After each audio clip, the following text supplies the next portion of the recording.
कि अगर मान लीजिए मेरे 180 आ रहे हैं, पिछले साल इस पे कितना परसेंटाइल था, क्या था, क्यों डिफरेंस है? क्योंकि अपना तो लगभग सभी स्टूडेंट्स कनेक्ट रहते ही हैं, है ना। तो लास्ट ईयर एक तो ऑप्शनल क्वेश्चंस थे, तो 15 क्वेश्चन वैसे ही कम हो गए।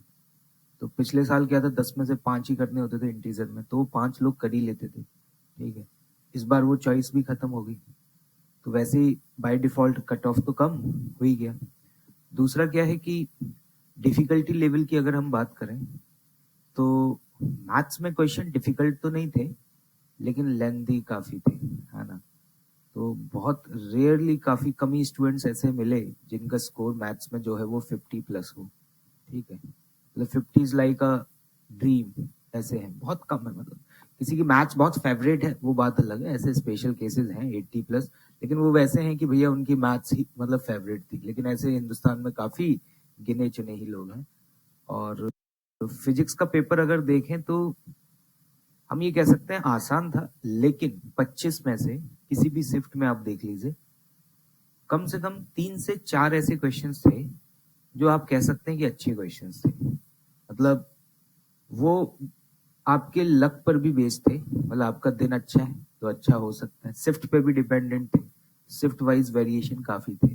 जैसे मैं 29 का पेपर देखता हूँ, तो 29 के पेपर को देखने के बाद समझ में आ रहा है कि रिलेटिवली 22 और 23 का पेपर फिजिक्स का आसान था, लेकिन 29 वाले पेपर में कई सारे क्वेश्चंस ऐसे हैं जो थोड़े से क्या हैं, कंट्रोवर्शियल हैं, ठीक।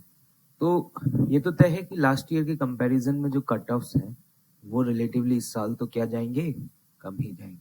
लेकिन अब मेरा मानना ये है कि देखो वॉट एवर कोई भी रिजल्ट रहा हो, ठीक है, लेकिन अब तो वैसे भी तुम्हें कम बैक तो करना ही है, ठीक है। अब बैठ करके इस चीज का दुख बनाओ, बुरा तो लगता ही है। आप में से कई सारे लोग सोच रहे होंगे ड्रॉप लेने का क्या फायदा होगा, इससे 5-10 नंबर कम तो पिछले साल ही आए थे। हाँ हो सकता है, ऑफ कोर्स, ठीक है, या ज्यादा भी आ सकते हैं, ठीक है। लेकिन अब उसको रिग्रेट करने का, एनालिसिस करने से कुछ नहीं, मूव ऑन, ठीक है। दूसरा अटेम्प्ट है, जेई एडवांस है, और अच्छे तरीके से प्रिपरेशन करो। अप्रैल का अटेम्प्ट रिलेटिवली और ज्यादा टफ आएगा, पहले से ही बता देता हूँ, जनरल ट्रेंड है, ठीक है, हमेशा ही ऐसा होता है, तो और ज्यादा टफ होगा, ठीक है। एडवांस को भी टारगेट करो।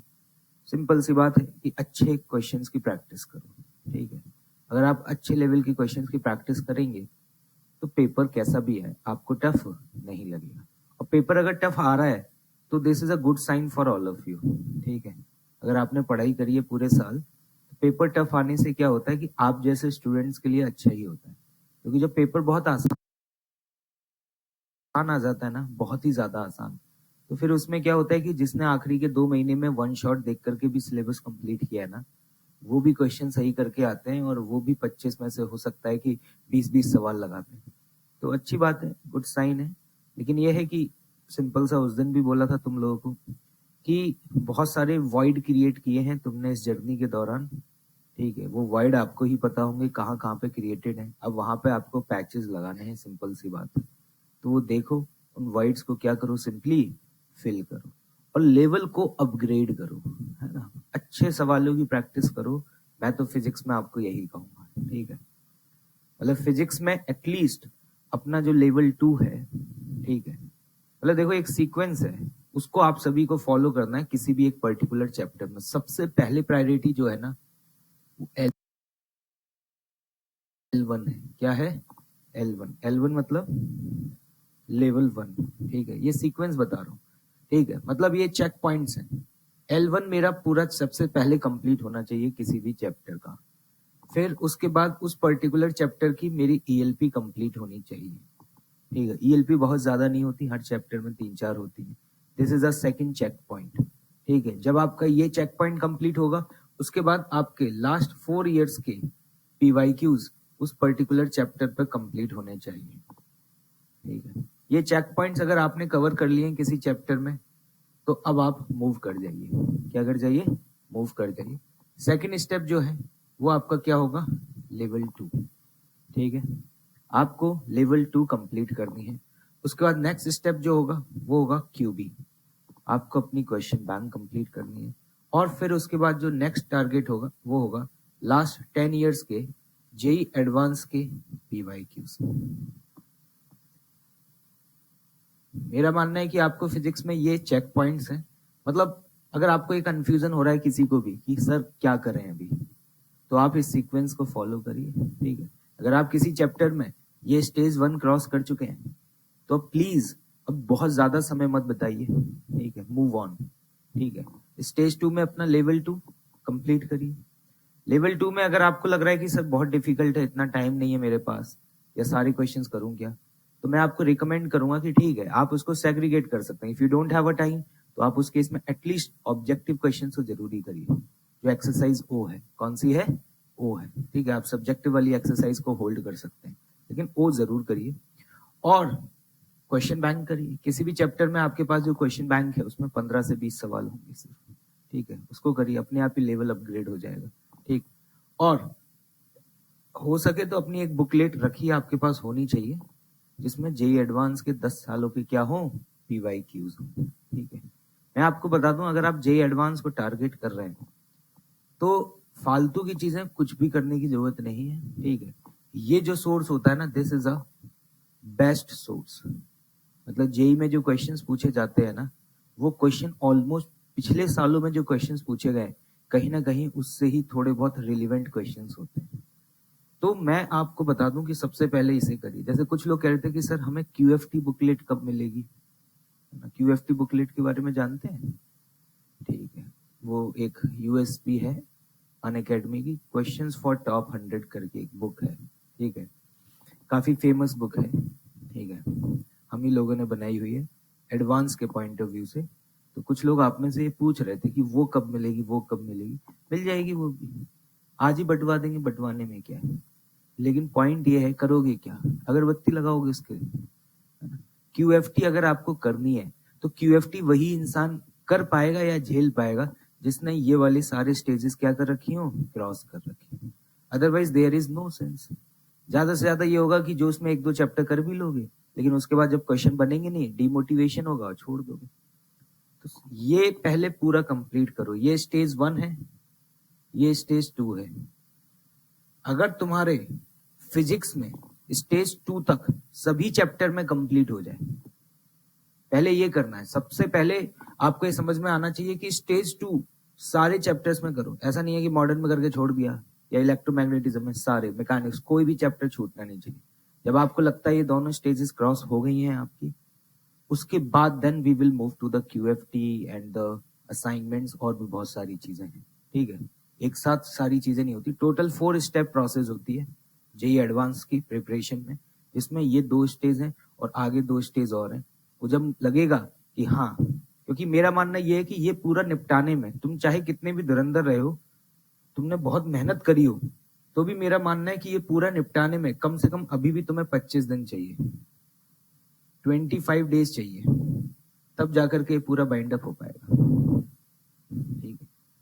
क्योंकि हर चैप्टर निपटाओगे, और ऐसा फिजिक्स में तो नहीं है, आपको अपने मैथ्स और केमिस्ट्री में भी करना है।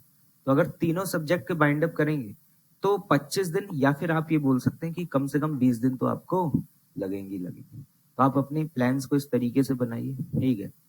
आपके एक टेस्ट प्लानर शेयर हुआ था जिसमें 5 पार्ट टेस्ट थे और 4 या 5 फुल सिलेबस थे।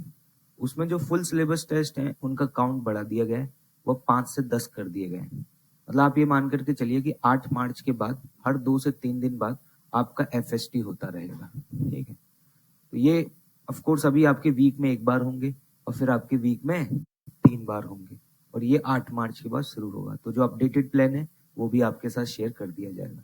तो everything is already planned, but आपको उसको अच्छे तरीके से क्या करना है, एग्जीक्यूट करना है। अब देखो बस शुरू होगा, तो जो अपडेटेड प्लान है वो भी आपके साथ शेयर कर दिया जाएगा। तो everything is already planned, but आपको उसको अच्छे तरीके से क्या करना है, एग्जीक्यूट करना है। अब देखो 2 कैटेगरी होंगी। अभी क्या होगा, 4 दिन बाद रिजल्ट आएगा। अब रिजल्ट आने के बाद क्या करोगे, 2 दिन तक एनालिसिस करोगे कि मैं कितने और सही कर सकता था, लेकिन it is just a wastage of time, ठीक है। और हो सकता है कि कुछ क्वेश्चंस पे ये भी डिस्कशन चले तुम लोगों का कि यार ये क्वेश्चन कंट्रोवर्शियल था या आउट ऑफ सिलेबस था। Please don't involve in such kind of activities, ठीक है। जो होना था वो हो चुका है, अब उसमें तुम कुछ भी परिवर्तन नहीं कर सकते। आगे अगर आप सेकंड अटेम्प्ट में सुधारना चाहते हो, एडवांस के लिए बहुत अच्छे से प्रिपेयर करना चाहते हो, तो this is a golden period. अभी जो समय चल रहा है ये गोल्डन पीरियड है, मैं आपको बता दूं, क्योंकि अभी रिलेटिवली आपके ऊपर प्रेशर बहुत कम है। एडवांस के सेकंड अटेम्प्ट के बाद ये प्रेशर और ज्यादा बढ़ जाएगा, क्योंकि जब 40 दिन होंगे तो हर एक एक दिन ऐसे निकलेगा धक धक की तरह, ठीक है। और दूसरा क्या है कि 15 मार्च होली के जस्ट बाद भी फिर से ऑब्वियस सी बात है, सेकंड अटेम्प्ट जैसे ही करीब आएगा तो फिर से और ज्यादा प्रेशर बढ़ जाएगा। लेकिन अभी ये जो 45 दिन है 15 मार्च तक के बीच में, जब 40 से 45, ये वो टाइम है जब तुम्हारे ऊपर कोई भी प्रेशर नहीं है, तुम अपना नेचुरली खेल सकते हो, ठीक है। तो इस टाइम को बेस्ट वे में यूटिलाइज करके इस सीक्वेंस को फॉलो करो। इसके अलावा कुछ मत करना, मैं बता दे रहा हूँ, ठीक है। कोई आकर के कितना भी ज्ञान दे दे कि कह दे कि बेटा यही तरीका इससे ही सिलेक्शन होता है, लेकिन नहीं, उसको बिल्कुल मत फॉलो करो, ठीक है। जो तुम्हें बताया उसी को चुपचाप से फॉलो करो, ठीक है। क्योंकि मार्केट में अभी ऐसे बहुत सारे रिसोर्सेज होंगे, कई सारे लोग कहेंगे कि ये क्रैश कोर्स ज्वाइन कर लो, कोई कहेगा ये ज्वाइन, कुछ जरूरत नहीं है यार, don't waste time. Crash course तो मेरा भी चल रहा है, मैंने कही क्या तुमसे ज्वाइन कर लो, है? मैंने कही क्या? नहीं कही ना। नहीं है यार, हम वो लेवल क्रॉस कर चुके हैं। अब हम यहाँ बैठ करके वो फॉर्मूले थोड़ी पढ़ेंगे कि मतलब h by lambda is the momentum, de Broglie wavelength, ये नहीं है। इतना बैरियर तो क्रॉस कर ही लिया होगा, ठीक है।